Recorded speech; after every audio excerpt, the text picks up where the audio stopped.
Hi guys, welcome to this, which is going to be a comparison video between FSX and X-Plane 10. I've used the word comparison video because they're two distinctly different products, albeit they're both flight simulators. And there are quite a few differences, so I'm going to run through a few and let you guys know what my opinion is. I'm going to have a quick look at each simulator in terms of the aircraft modelling, the scenery modelling, and then finally the aircraft handling. And to keep it a level playing field, I'm using Active Sky Next to get real world weather as best as I can for FSX. I'm going to use real world weather for X-Plane 10, and both are going to use the default Cessna 172, and there's no add-ons at all to the scenery packages at all or anything like that. So basically what you see is what you get out of the box. The only exception to that is I'm using Active Sky Next to help generate the weather for FSX. Talking of which, let's move quickly on to looking at the planes. Cessna 172, it's quite nicely modelled considering it's out of the box. If you look in the fuselage, you can see how the light changes as you move around. You can see the light on the back, on the tail fin flashing away. You can see drawings, not raised textures, but drawings of the ridges on the ailerons, and you can see the rivets drawn on, etc. And then you can see the red fuel filler caps, which are, you know, proud and give some sort of relief and shape to the aircraft. You've got the little footsteps on the side and some fairly decent detail in terms of the braking systems on the and the torque link systems on the nose leg, etc. The actual base textures on the aircraft don't look particularly great, although obviously that may vary system to system. Yet the canopy, the windshield, looks very good with its reflective textures on it. So seems odd to get such good reflective textures there, yet such mediocre sort of skin on the aircraft. But there we go. Never mind. So let's move inside, see what we get. As we're inside now, cockpit's nice, readable, 3D cockpit it is. The textures are okay. One of the things you can see with these things is when you zoom in, you can see that the textures get very grainy, but obviously that's only to be expected with this level of simulator. You've got all your radio boxes as you'd expect on the right. They are representative of the real thing, although some of the buttons, like the comms buttons up the top here, they have no relief. But then, you know, this is a very basic level of sim aircraft. But it's perfectly adequate for what it does. The instruments are all clear and legible, and quite easy to use. So before we take off, we're going to quickly have a look at the scenery outside. Couple of distinct bits. I know Active Sky Next is helping with the clouds, but it's kind of wispy, cirrusy stratocumulus type clouds up here.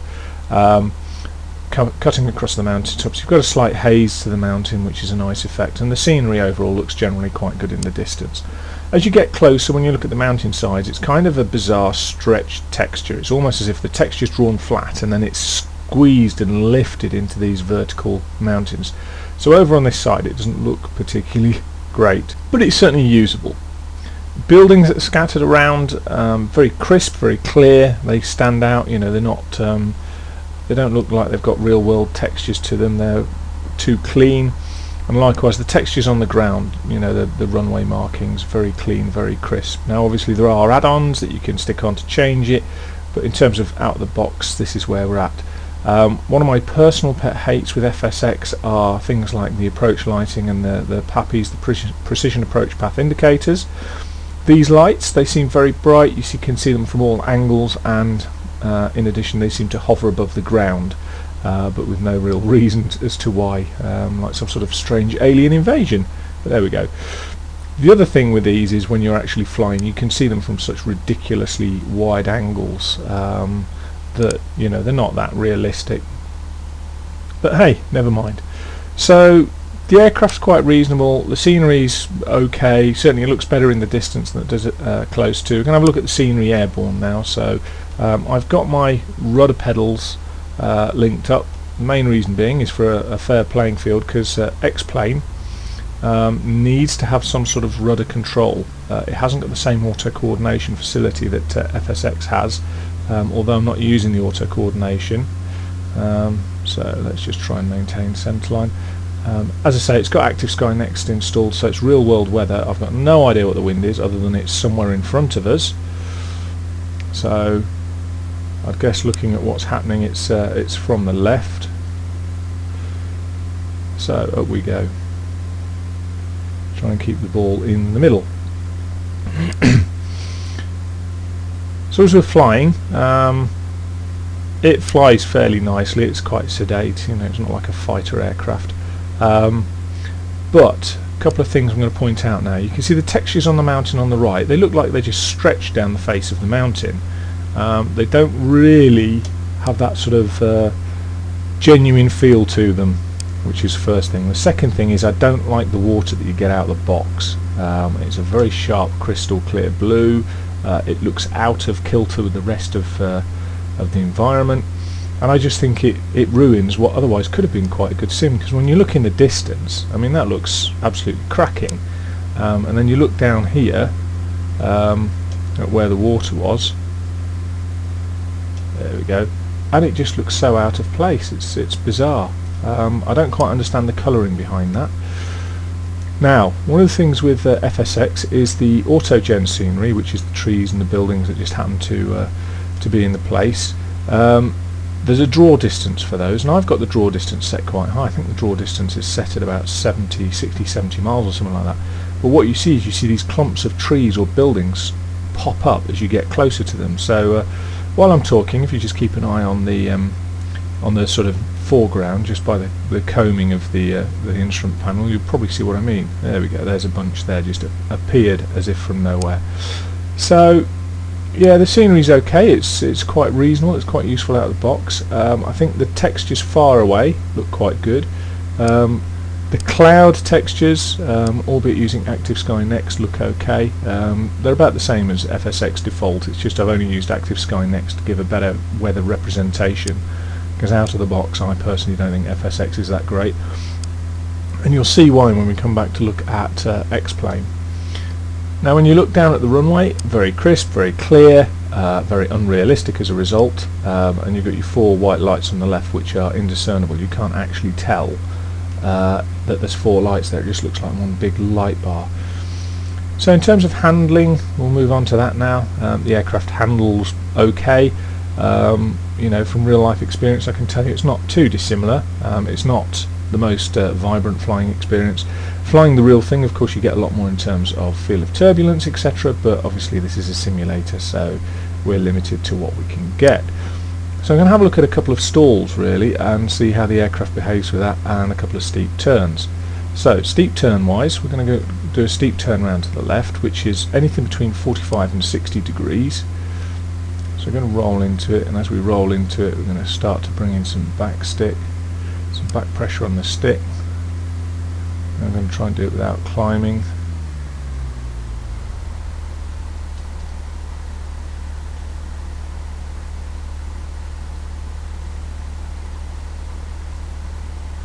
Yeah, it's not happy with that.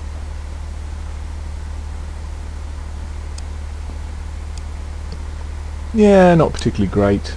Probably down to pilot rather than the aircraft itself. However, what we're going to do now is have a quick look at a couple of stalls. So we're going to do a clean stall to start with. Let me just get some altitude.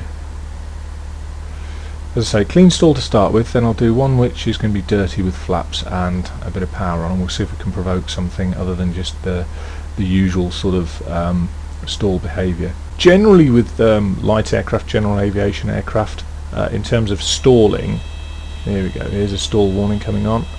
As long as the rudder's kept straight, generally they go into kind of a nodding, mushing sensation, which is very similar to what we've got here.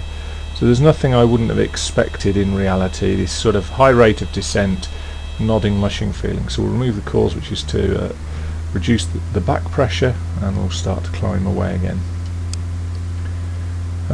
So yeah, it's similar to reality, but it's not the sort of closest thing you're going to get. I think if you had certain add-ons you might be able to make it a bit better, but basically what's happening there is that we're getting the mush, but we're getting no airframe buffeting. There wasn't a marked change in terms of the handling of the controls. They didn't go ridiculously floppy, for example, which is what they would do in real life. and then on top of that, when we're looking at it, there's no obvious airframe buffeting or anything like that, so it was kind of okay, I think is the best way of describing it. I know that FSX has come in for some criticism in terms of its flight modelling, particularly things like taxiing, and the fact that when it's taxiing, it's very hard to get the taxi speed right, because the effect of braking isn't particularly great on the ground. So certain add-on aircraft, for example, you tend to be either a very high throttle setting and you're racing off down the runway, or you tend to be at a very low throttle setting and you're not moving, and you can't kind of get the balance between the two to get that nice pace of taxi. So that's the kind of thing that that does occasionally cause problems with the dynamics and the modelling of FSX, but generally speaking, it's quite a nice sim. It does exactly what you expect it to do out of the box. I think if you expect it to come out of the box looking like some of the screenshots you get in some of the magazines, then obviously you're going to be a bit disappointed, but then they spend hundreds of pounds on their hundreds of pounds more on their equipment than an average home simmer, and they also spend hundreds of pounds more on add-ons than an average home simmer. So you know, these things are all to be expected. Let's just get around this corner. Now what we're going to do when we're around the corner is we're going to try a dirty stall. Now dirty stall with the flaps down and power on should in reality provoke quite a nasty wing drop, and we should be able to recover from it quite readily. So let's put a couple of stages of flaps down, full power, and let's basically accelerate into the stall and see what we get.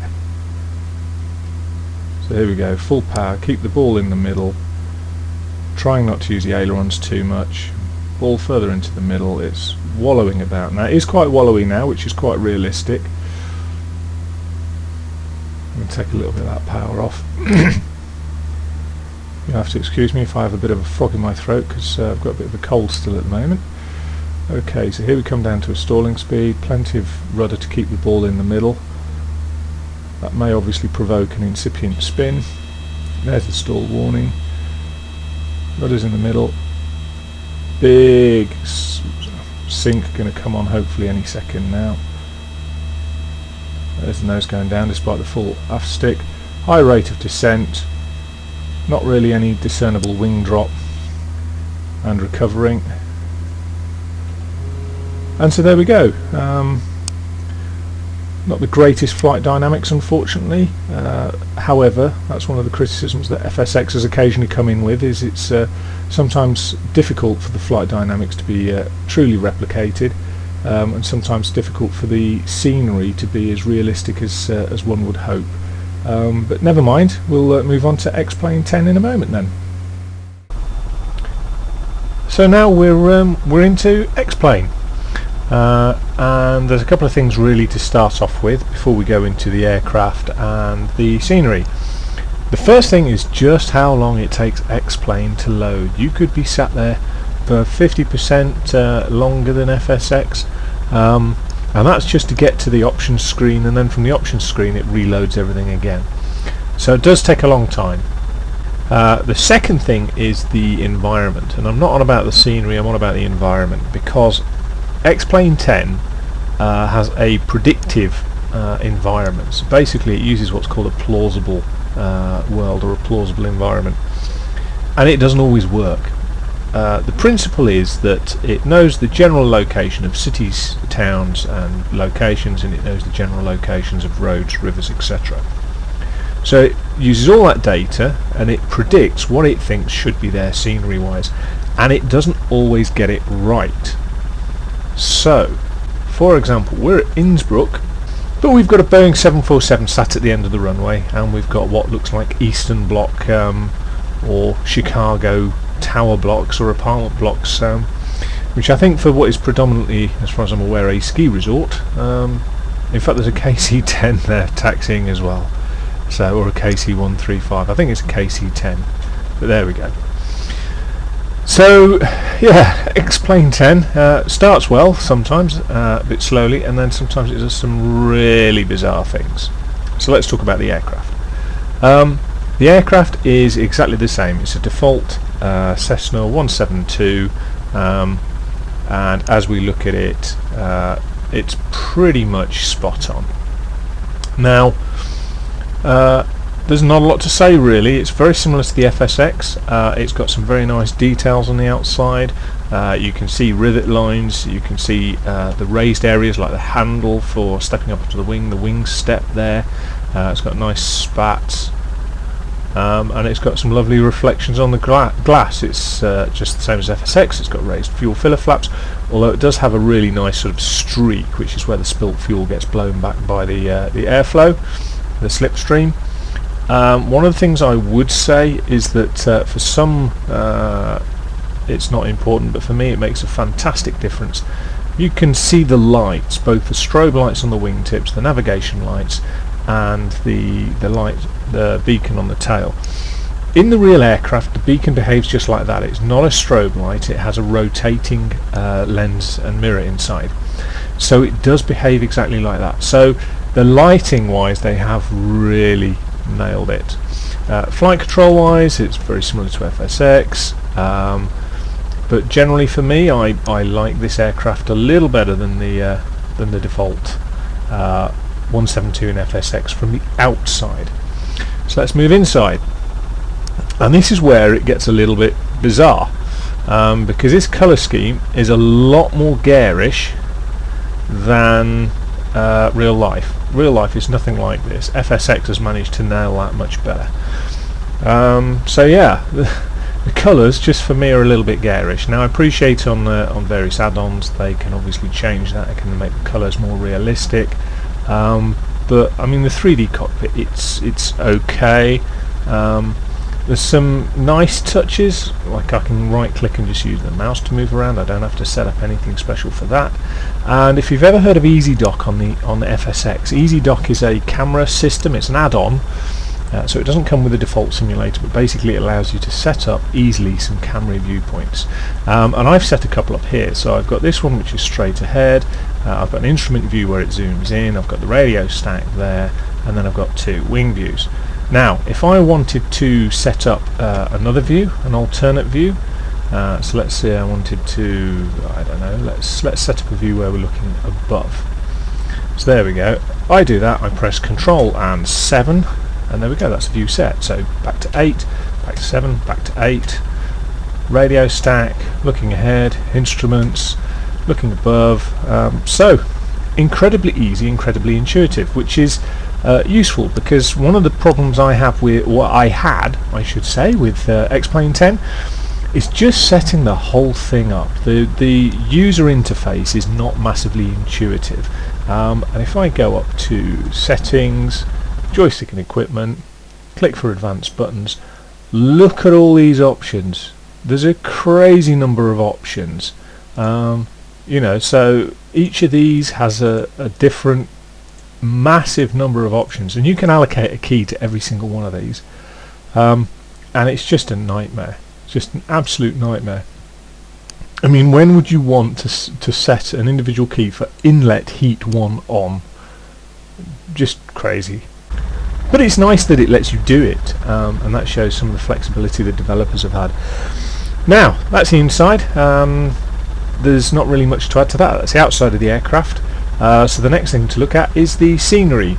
Now, because of the sound balance, I've had to record this sometime after I did the FSX one, but the weather's not too dissimilar. I personally prefer the weather engine out of the box in X-Plane. It downloads the weather, the real world weather, when you select that option automatically, and for me, if you exclude the rather ridiculous tower blocks and some of the artificial intelligence aircraft, the rest of it looks really quite good and plausible. So we've got hillsides with trees populating them. If you look in the distance, we've got this nice mist effect where you can't see part of the mountain. Above us we've got some relatively good clouds, which are very realistic looking, and then as you look at the mountain you've got this sort of hazy mist here as well. So for me the weather looks very realistic and very good from an out of the box viewpoint. I'm sure there are add-ons where you can change things that make it look better, but I quite like the look of this. So that's the scenery, quite happy with that. As I say, the mountains up here look awesome to me. They look very realistic, and you haven't got that kind of stretched effect You know, with FSX it did look like you've got a flat texture and then they've stretched it down to make the slope, and it made the textures look a bit false. But there we go, that's just my opinion. However, we will now get into the air and see what we've got. Now, first thing is that unlike FSX, X-Plane 10 needs some form of rudder control. I can't find an equivalent to auto coordination. So if you haven't got some pedals, you need a joystick with a twist grip, because otherwise you're just going to struggle. I tried it without rudder pedals and I ended up having to buy rudder pedals for it because my joystick didn't have a twist grip. So the basic program is slightly more expensive than FSX out of the box, and also you may need more in the way of equipment for it. However, that's not to detract from the fact that to get this sort of weather effect, quite often in FSX you have to then start shelling out for add-ons. So the cost is an issue potentially. It depends what you want to do with the sim. If you want something that's got visual bling, then it might be cheaper to go for FSX, but if you want something that's more realistic in terms of out of the box, then you might want to go for X-Plane. Without further ado, let's get off the ground. Now, because it's got I've got real world weather on here, so I have no idea what the wind is because I didn't bother checking it. Now, the first thing to note as you can run down the runway here, you can see that it undulates. All FSX airfields that I've ever come across have a flat runway, but this thing undulates. You can see the undulations going into the distance, and it's quite something actually. It makes landings a little bit more important to get the woo. I don't know what the wind is, but I had a look at it last night and it was 10 knots gusting 26, and it was crazy trying to control it, absolutely crazy. It was mountain winds, Cessna 172, not a good day out for anyone really. We've got a fairly low cloud base, so we may struggle to get any spins or stalls done, but there we go. Now, as we have a look around, all we can see is this scenery now. Now, another one of the options you can do is if I just press the up arrow key, you can see that I can move the coaming or the cockpit out of the way. It doesn't change my viewpoint, it just changes the position of the instruments. So with that in mind, I get this consistent viewpoint. So we're climbing nicely. I might get enough height to do some stalls. If I head over towards the mountains, then we might be good for that. But before we do that, it's quite good at making sure you've got the slip ball in the bottom of your instruments. The reason for that is the flight dynamics of X-Plane 10 are significantly different to those of FSX. FSX is a nice user-friendly flight model. Now, that's not to say that X-Plane 10 isn't, but X-Plane 10 is renowned for being that little bit more realistic. And for me, I think it is. I've flown a lot of light aircraft, I've flown different sorts, I've flown them in all sorts of weather, and the challenge of X-Plane is very similar to flying the real thing. You can see a 747 is going to try and take off now, which is just crazy. Is he? No, he's backtracking down the runway, look. That's crazy.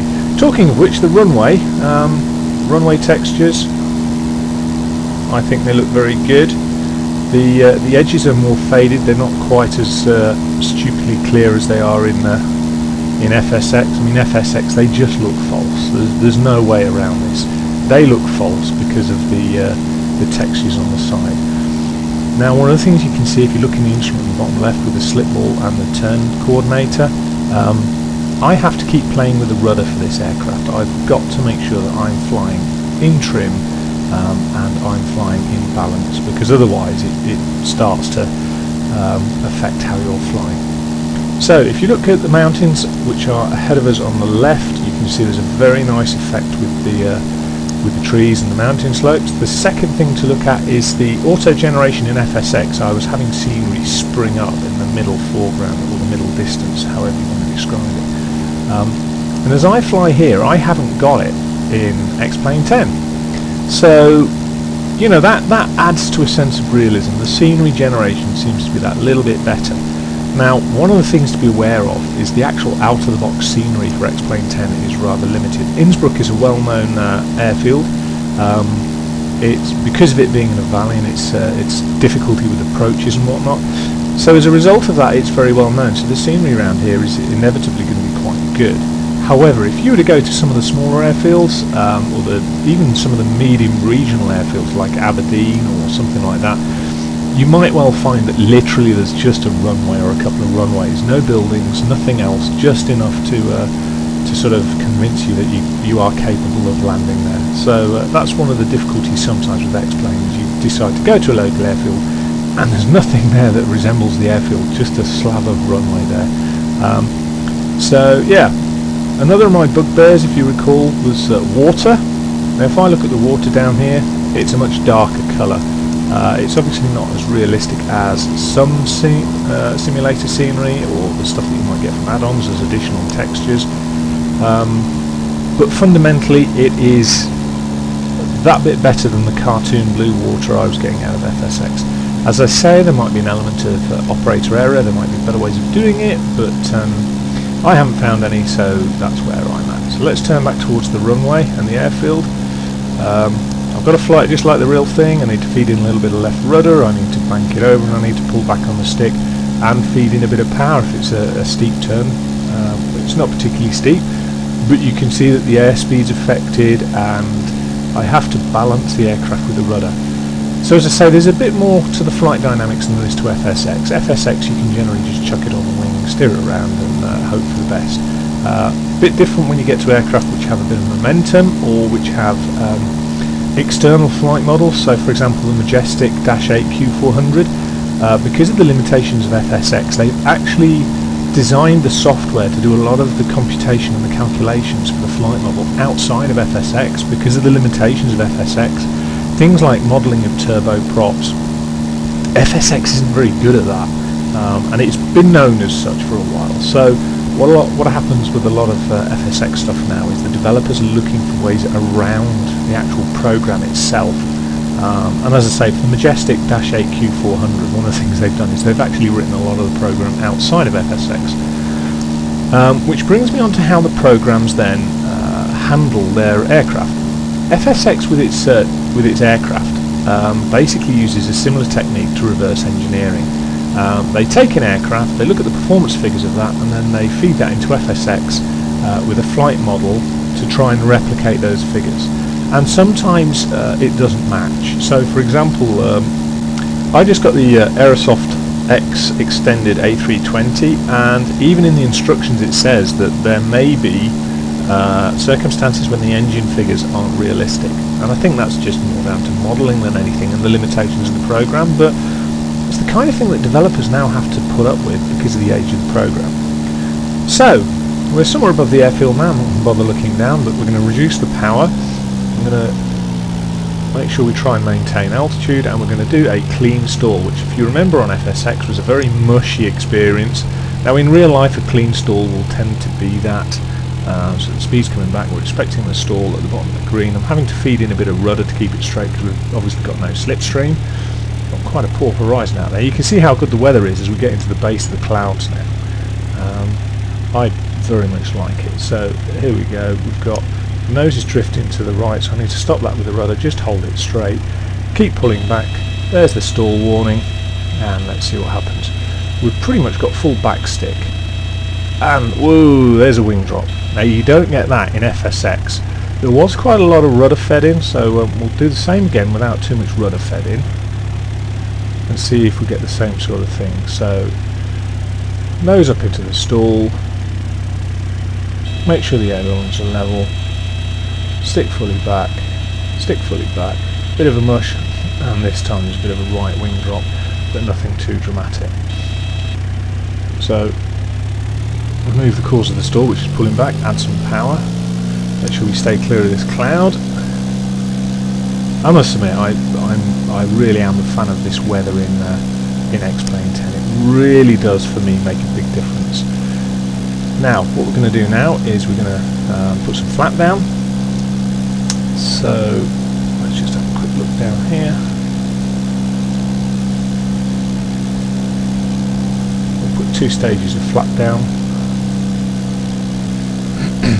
Bit of a balloon because of the increased lift from the flap. And we're going to keep a little bit of power on. The flaps give a lot more drag, and I would expect quite a violent wing drop. That's what you get in real life, is you get quite a violent wing drop. So looking ahead of the nose, keeping the nose straight with the rudders, and then it's probably going to go, I would imagine, a wing drop to the left. And there it goes. Move the course of the stall, power back on, so we don't lose too much altitude. Now let's take the flaps all the way up, and we're quite low for this. In fact, we're very low for this, but we're going to try a spin. We'll do a spin around to the left, see if we can do a one-turn spin. As I say, that handling is very, very similar to the real light aircraft. So, expecting stall warning at the bottom of the green, pull all the way back, full left rudder. That's a one-turn stall, full right rudder, release the back pressure, and then out of the spin. And nicely on heading as well. That was eventually a one-turn spin. So happy with that. So in terms of flight dynamics, I've got to say that X-Plane 10 is very good. There's no other option for me to say other than it is very good, and I've got no reason to expect any other aircraft not to have the same standards. And the reason is that unlike FSX, it uses it's called a blade dynamic theory, I think it's called. And basically what it is it calculates from the aerofoils and the body shape what the expected behaviour would be for that aerofoil in terms of drag and lift and the response of the aircraft to it. So the knock-on effect is that actually you could model any aircraft you wish, and this is what X-Plane's renowned for. You could actually do your own models and it will predict what the aircraft performance should be. And that is markedly different from from FSX, and so that's why you get the difference between the two in the handling characteristics. And I have to say, from personal experience, X-Plane 10 is by far the more realistic out of the two for light aircraft. I haven't flown many heavies, so I can't say whether the heavy aircraft behaviour is better or worse, but there we go. Now, X-Plane isn't all great, because one of the other things to be aware of is that the Cessna 172 is one of the better out-of-the-box aircraft. If you were to look at a few of the other out-of-the-box aircraft, they're very old. They're from X-Plane 9. Quite a lot of them don't have 3D cockpits, and they look very dated. So I think one of the things to expect with X-Plane 10 is that you are going to be buying add-ons to bring in a level of realism for the simulator itself. So really that's the comparison between the two, and it can be summed up into two things really. The dynamics of the aircraft and the weather seems to be much better in X-Plane. The visual bling and the availability of add-ons for FSX again seems to be much better for that program. It's also a little bit cheaper, but it's old technology. X-Plane 10 is still developing technology. I think their latest beta's just come out. This is X-Plane 10.25, I think it is. The latest beta 10.3 is just out. And the knock-on effect is that X-Plane 10 is a 64-bit still developing program, like a living entity. FSX is sufficiently outdated that as a result of that, aircraft developers and add-on developers are having to work very hard to try and develop the constraints of FSX and their products within it. So really, is there a winner? In my opinion, not really. I still use FSX. I'm just starting to use X-Plane 10. I really enjoy it. I haven't got much in the way of add-ons for X-Plane 10. There is a large community who are developing their own add-ons, and some of which are very good, but there's not much in the equivalent of PMDG style add-ons yet. I'm sure that's going to increase eventually, but for me there's no clear winner. I like the handling and the dynamics and the weather of X-Plane. I like the visual bling that you sometimes get with FSX, but FSX, what I really like is the variety of add-ons you can get, some of which are very, very good now. And you know, if you can fly things like the PMDG 737 and operate that, you've got a pretty good chance, in my opinion, of understanding how the real thing works. And whilst you might not understand the cockpit dynamics in terms of the crew cooperation, you certainly have an understanding of the basics of how to put the thing around the sky. And that, for me, guys, is the comparison between the two. As I say, no clear winner. It's worth having a look at both, and it's worth enjoying both, albeit for slightly different reasons. And I hope you enjoyed this video. If you did enjoy the video, please don't forget to like, subscribe and share. Obviously it gives me some indication that I'm doing things that people want to see and watch, and then that obviously provides a nice incentive to keep doing more. But as far as it goes then, folks, thank you very much for watching, and I'll speak to you soon.